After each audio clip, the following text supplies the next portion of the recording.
Hay personas que andan por ahí diciendo, algunos judíos que no reconocen que Yeshua es el Mesías, que el Nuevo Testamento, Habrit Hadashah, tiene muchos errores y hay que descalificar. Y un ejemplo es un aparente error en Marcos, donde se menciona a Abiatar, pero curiosamente resulta que esos aparentes errores son utilizados también por el Talmud, utilizando el mismo método de referencia. Así que, ¿se tratará de un error o no? En el mundo judío antiguo era completamente normal referirse a un episodio más por la figura representativa del periodo y no necesariamente por el personaje exacto del versículo. Esto no es algo que sea exclusivo del Nuevo Testamento.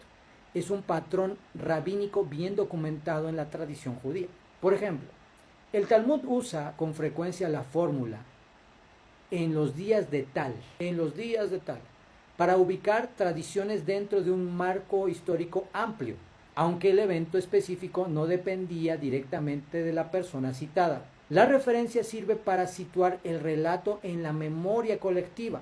Además, la identificación por el personaje principal del ciclo narrativo con citas.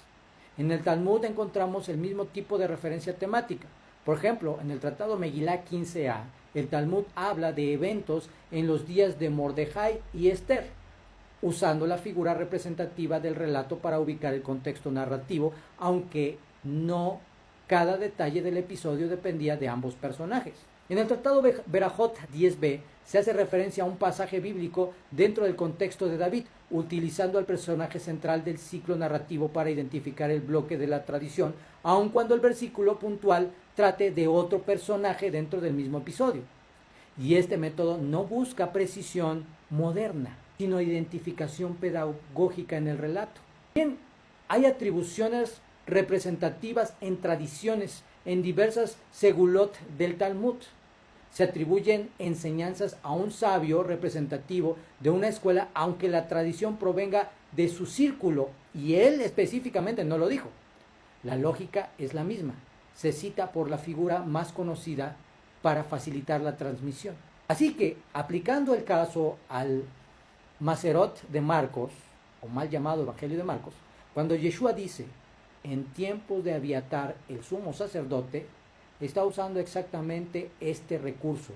Abiatar es el sacerdote más asociado a David en la memoria histórica, por lo que la referencia ubica el episodio dentro de su periodo sacerdotal, aunque el evento en específico mencione a Ahimelech. Así, si aplicáramos un estándar moderno de precisión nominal, el Talmud tendría miles de errores. Sería inexacto y lo podemos llamar un documento que no es confiable. El gran error y lo inconveniente es que haya judíos que conocen el Talmud, que saben de la forma de lectura y entendimiento del judaísmo del primer siglo y de manera abusiva estén hablando en contra del Nuevo Testamento, Habrit Hadashah, aprovechando la ignorancia de muchos que están regresando a las raíces hebreas, que no conocen la cultura, la forma y la interpretación del judaísmo del primer siglo, y engañando a la gente diciendo que el Nuevo Testamento no es confiable porque tiene errores, sea por la aplicación de técnicas, formas, procesos dentro de la interpretación del texto del Nuevo Testamento por filología, ya sea por aplicar criterios que no pueden ser aplicables a un documento que fue escrito o fue desarrollado hace más de 1800 años y que en realidad surgió hace más de 2000 años.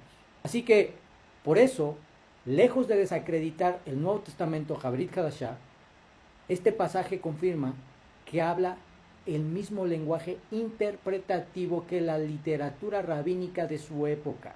La respuesta es, aquí no hay una contradicción, no hay un error cuando se entiende el contexto hebreo.